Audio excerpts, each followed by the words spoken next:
Notable battles throughout history are many, but narrowing down the list to 10 is the hardest battle of all. Hope you're ready, folks. Oh, by the way, before we get cracking, let me know in the comments which battles you think are going to be on today's list, and then we can see if we have the same mindset. Alright, let's get into it. We're going to start with the Battle of Okinawa in 1945. Now, the Americans knew that securing the air bases on the island of Okinawa was crucial to their plans of launching an invasion of Japan. Now, the battle, which ended with US forces securing the island, was the last major battle of the mass extinction event of the 1930s and 40s, and it directly led to the dropping of the atomic explosive device by the US on Hiroshima. During the battle, Japanese forces deployed several kamikaze pilots, helping them sink 36 US ships, including strategically important aircraft carriers. Approximately 12,520 Americans were killed during the battle, while around 110,000 Japanese soldiers lost their lives. The fighting ended when Japanese General Ushijima and his Chief of Staff, General Cho,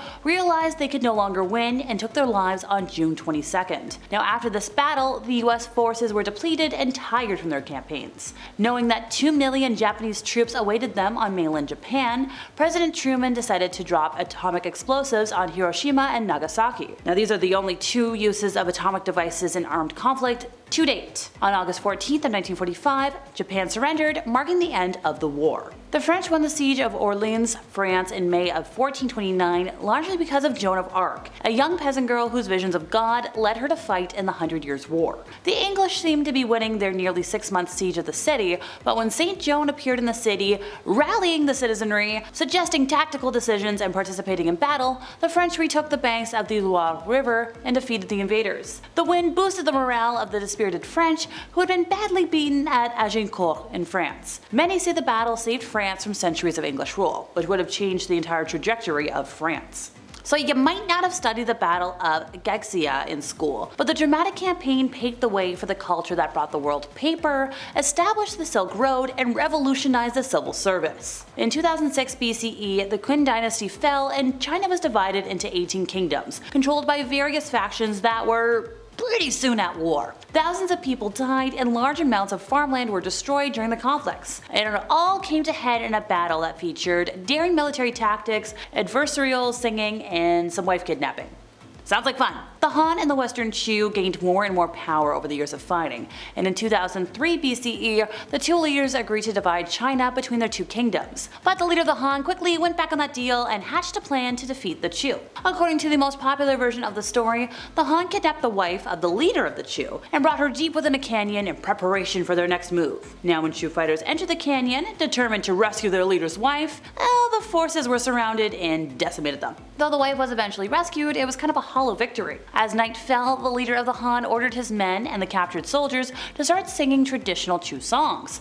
Why? Well, it was a way to remind the remaining Chu fighters of the homes that they had left behind, and apparently it worked to further erode morale. The Chu fighters began to leave the canyon, and not wanting to surrender or get captured, the leader took his own life. Now, the leader of the Han's victory allowed him to become emperor. The Han dynasty he began has had a lasting impact on Chinese culture and civilization, and the world at large. Things that we now consider commonplace, like paper and wheelbarrows, were all invented during this dynasty. And once again, I mentioned it before, but the powerful culture also established the Silk Road, which is the famous trade routes that linked Asia to Europe. The Battle of Britain was devastating in the United Kingdom, but in a roundabout way, it saved countless lives by instigating improvements to the production of penicillin. So after France fell to the Nazis in June of 1940, the evil German dictator set his eyes on invading the UK. So from July 10th through October 31st, Happy Halloween, the British Royal Air Force and the German Luftwaffe faced off in the world's first major battle to take place almost entirely in the air. The German Air Force dropped explosives over England, attempting to destroy the country's defenses. Meanwhile, the Brits defended their homeland by taking down as many Nazi planes as they could.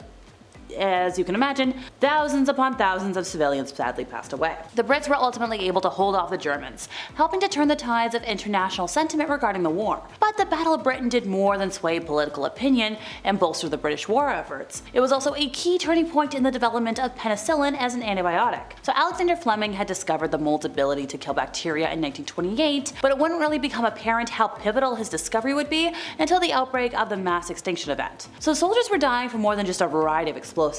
Small scratches and other surface wounds often turn deadly when infected with, well, bacteria. So scientists at Oxford had been working on penicillin, which they knew would be invaluable in case of a Yahtzee invasion. Now, concerned that the Germans could actually benefit from their research, they came up with plans to destroy their work in case Britain was invaded. They had an idea to rub the spores into their clothing, so then if they had to flee, the potentially life-saving spores could travel with them, completely invisible to the Germans. But thankfully, the invasion never came, so work was able to continue mostly uninterrupted in England. With relentless fights like the Battle of Britain causing thousands of casualties, European scientists knew they needed to ramp up the production. The original process of extracting the active ingredient from the mold was kind of excruciating. The medicine was so hard to come by, in fact, that at one point, doctors collected the urine of patients treated with penicillin so that they could re-extract the valuable material to then give to another patient. Look, desperate times call for desperate measures. European scientists searched for a more efficient production method, eventually took them to the United States. Among a number of manufacturers,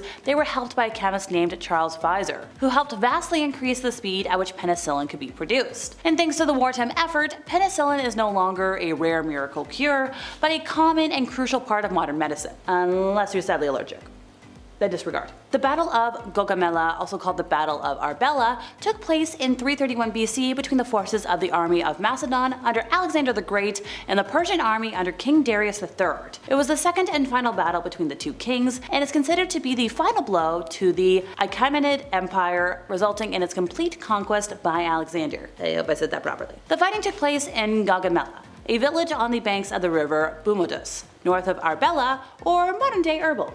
Despite being heavily outnumbered, the army of Macedon emerged victorious due to the employment of superior tactics and the clever use of light infantry forces. It was a decisive victory for the League of Corinth, and it led to the fall of the empire and of Darius III. Alright, how could we have an epic battle list without D-Day? Stalingrad was decisive for the Eastern Front during the mass extinction event of the 1930s and 40s and the invasion of Normandy. Commonly referred to as D-Day, played a large part in the eventual decline of German forces on the Western Front, and ultimately the surrender of the Axis powers. The battle saw the largest amphibious invasion in history, with over 1 million soldiers landing on the coast within a month. So D-Day, which specifically refers to the start of the invasion on June 6th of 1944, has famously been recreated in several well-known films and is seen as one of the most important moments in that specific war. It led to the Allied forces retaking much of France, greatly denting the morale of the German military and forcing them to reopen a settled front. Once again, without D-Day,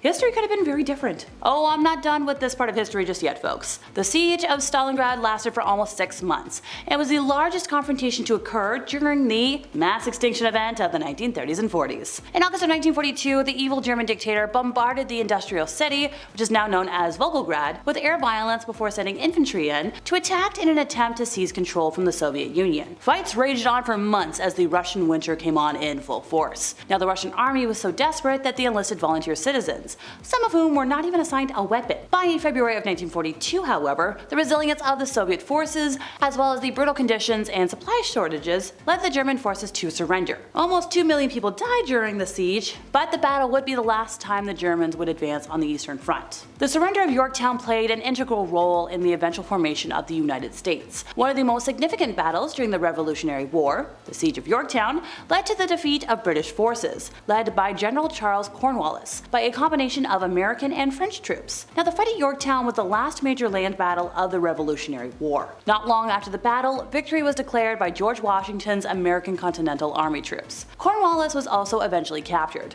paving the way for the Treaty of Paris in 1783, which ended the war and created the United States of America. And hey, if you need a Cliff's Notes version, I recommend the Battle of Yorktown song from the Hamilton soundtrack. It's quite catchy. The Battle of Waterloo was Napoleon Bonaparte's last crushing defeat. It ended the French statesman's large empire that had ruled over much of continental Europe after years of successful military campaigns. It was fought in what is known as Belgium today, and was known as the United Kingdom of the Netherlands at the time. Napoleon's forces were defeated by a coalition of British and Prussian troops led by the Duke of Wellington in a battle famous for hefty cavalry charges that led to the end of the Napoleonic Wars. Once again, musically speaking, Waterloo from ABBA, great song. And finally, in 490 BC, Greek citizens faced off against Persian invaders sent by King Darius I. The Persians brought navy ships bearing 20,000 infantry and cavalry to Marathon to punish the ancient Greeks for supporting the Ionians, who had revolted against the Persians. Despite being outnumbered, the Greeks led a forward attack that caused the Persian army to panic and flee to their ships. More than 6,000 Persians were killed, compared to the less than 200 of the Greeks, according to Herodotus. The battle also gave rise to the story of Phidippides, who supposedly ran the first marathon from, well, Marathon to Athens to announce a Greek victory, only to drop dead, so not a happy ending. And that's it for me once again, folks. I've been Alexa, your resident emo girly. See y'all next time I buzz in over here at Bumblebee.